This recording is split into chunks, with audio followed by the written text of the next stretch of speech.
Hello everyone, welcome to Apps Academia, and I'm Pragesh Vastava, and today we'll be discussing about Pythagoras Theorem. Pythagoras Theorem. Though it seems to be our subpart of trigonometry, but it plays a very important role in determining the position of irrational numbers on a number line. So, before moving forward with the irrational numbers and their plotting on the real number line, we should better know of something about this Pythagoras Theorem. Pythagoras Theorem, which actually says that if it happens to be a right-angled triangle, I'm drawing a right-angled triangle for you. Suppose the sides is known to you. The side is of length A. The base is of length B.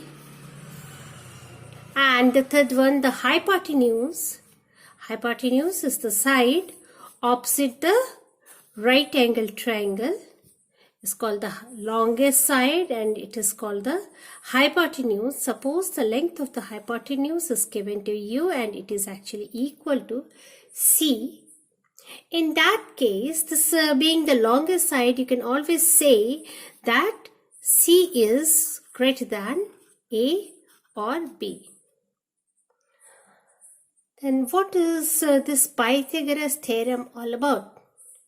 It says that if it happens to be a right-angled triangle, then if you are going to form a square on the base, I'm going to form a square on the base. That means what?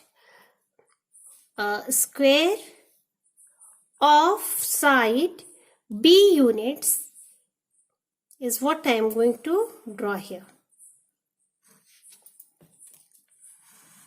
A square of side B units I am drawing here at the base, and here on the perpendicular side again a square of one side equal to A. That means all sides is equal to A. Fine. And you can also make a square on the third side hypotenuse, isn't?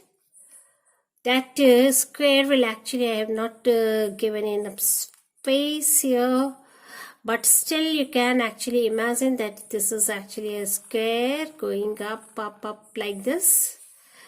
Okay, this is actually a full square.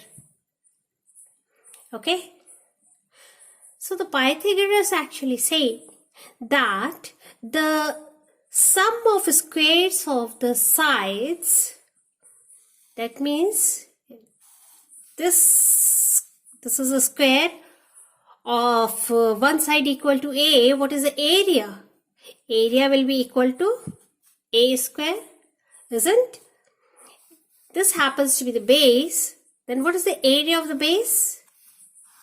This one. This area will be equal to B square. So, the Pythagoras theorem says that the area of the hypotenuse C, that means C square, is actually equal to the area of these two squares. That means what?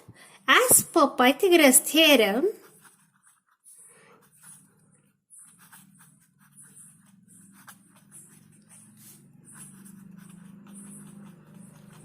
the area of the hypotenuse square happens to be equal to sum of squares of the sides. Please do understand and remember this very important property of a right angle triangle, and in our next lesson we'll see that how this property can be used in plotting of irrational numbers on a real number line. So you should better be thorough with this property before we proceed.